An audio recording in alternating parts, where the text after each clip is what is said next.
Hai kabajamtoota daawwattoota koo nageenyi koo kan jaalalaa kan kabajaa bakka jirtan maratti isiniif haa ta'u akkam jirtu nagaa keessanii ani nagaa guutuun qabaa galanni waaqayyoof haa ta'u har'as egaa dhufeen jira har'a immoo oolmaa koo guyyaa har'aati kuni egaa guyyaa gara guyyaatti hunduu oolmaa mataasaa qaba calluma jedhee taa'aa hin oolu jechuudha sagantaa hojii ini qaba jechuudha hundumtuyyuu haa ta'u malee sagantaan hojii guyyaa har'aa kan boonee suuqii keessaa wantoota tokko tokko sirreessuudha wanna badee wanna dhumee ilaaluudha jechuudha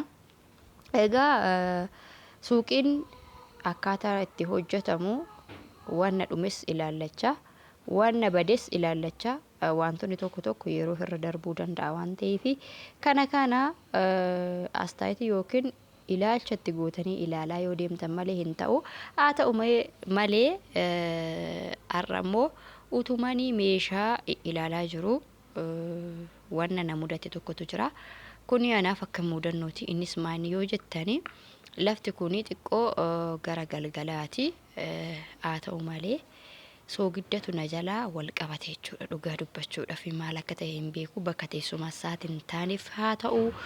waan isaa hin beeku soogiddi akka jirutti soogiddi aamsaa walakkaan jechuudha wal jalaa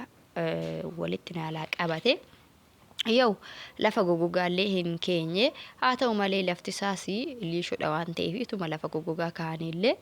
bishaan tutuqee maaliin kan jedhu kun tasumaayyuu hin jiru garuu maaliif akka ta'e I don't know naaf hin galle egaa dirqama kana wal qixxeessuun qaba kishaa biraa yookiin madaabaraa biraatti haala amma argaa jirtaniin rurrukutee adda adda bittinneessee sana booda kishaa yookiin madaabaraa biraatti naquuf hin jira jechuudha dhugaa dubbachuudhaaf ani gubbaa dhumarraa safaraa tooree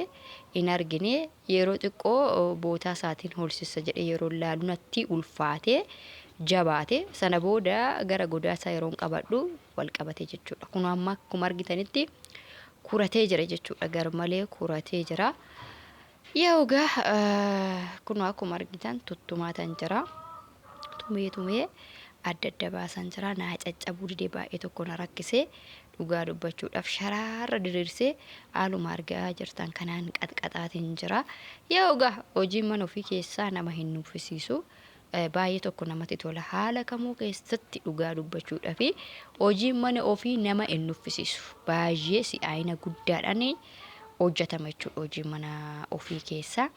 yeroo mana madaamii sanaa dhugaa dubbachuudhaaf wannuma xiqqoo tokko nu siqsaa biyya nu yaachisaa waan meeqatu jira amma hojii kan kee kan kooti jettee gaafa hojjettu si'aayina guddaadhaan hojjettaa homaayyuu sittiin fakkaatu haala gaariidhaan jireenya kee kontrool goota jireenya kee eeggatte jechuudha jireenya kee ka gara fuula duraa kan amma keessa jirtu baay'ee itti yaadaa deemta jechuudha jireenyi Itoophiyaa yeroo darbee viidiyoo isin hojjedhe waa'ee nagada mana keessaa viidiyoo isin hojjennaani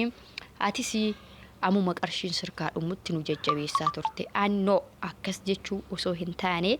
wanni isin boona irraa eegdanii wanna sobaa osoo hin taane wanna dhugaadha jechuudha yoomiyyuu boona irraa kan eegdan haala jireenya Itoophiyaa wal qabatee wanna dhugaadha malee wanni sobaa tokko na bira hin jiru jechuudha sanamni sin jajjabeessuudhaafis waan hin taane sobee fidu ani sobee hin fidu jechuudha wanna dhufa malee sobee hin fidu birrani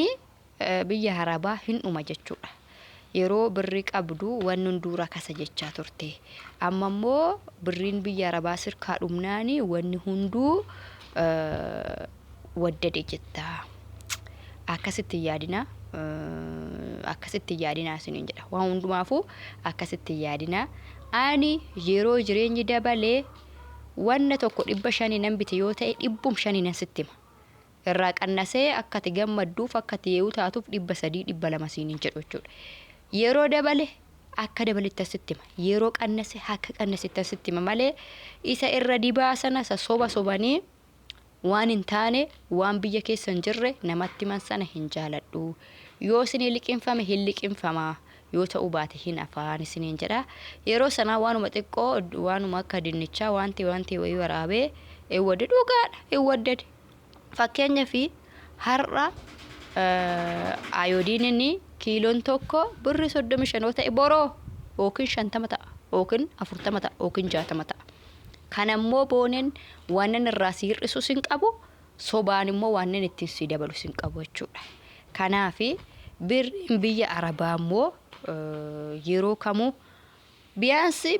baqa waan ta'een waan jireenya mana keetii waan ta'een guutitu birriin biyya Arabaa sirkaadhuma malee birriin biyya Arabaa waggaa guutuu bara Itoophiyaa keessa jiraattu guutuu birriin biyya Arabaa sitti nafu. Kaanas beekuun dirqama ta'a. Birriin harkaadhumee waan meeshaatti dabales maalis miti waan ta'eefi kana hubachuun barbaachisaadha isiniin jedha. Hani waan sobaas waan itti dabaluun jiru waan dhugaamu waan irraa hir'isuun qabu ana beekuu qabdu ani booneedha isiniin jedha. Viidiyoo kana keessatti egaa akkuma argaa jirtanii wannaan biraa kanan dubbadhee xiqqoo namoota tokko koomentii namoota tokko na dubbise egaa karoora keessaniin hojjedha waaqayyo isin gargaara. Waan dhugaa hordofaa malee waan sobaa hin hordofina. Waan sobaa eessayyuu naman ga'u galmaan naman ga'u wanti dhugaa immoo galma ofiitiin nama ga'a. Waaqayyo galmaan isin haa ga'u. Baay'een isin jaaladha isinin kabajaa dhaggeeffattoota keenya.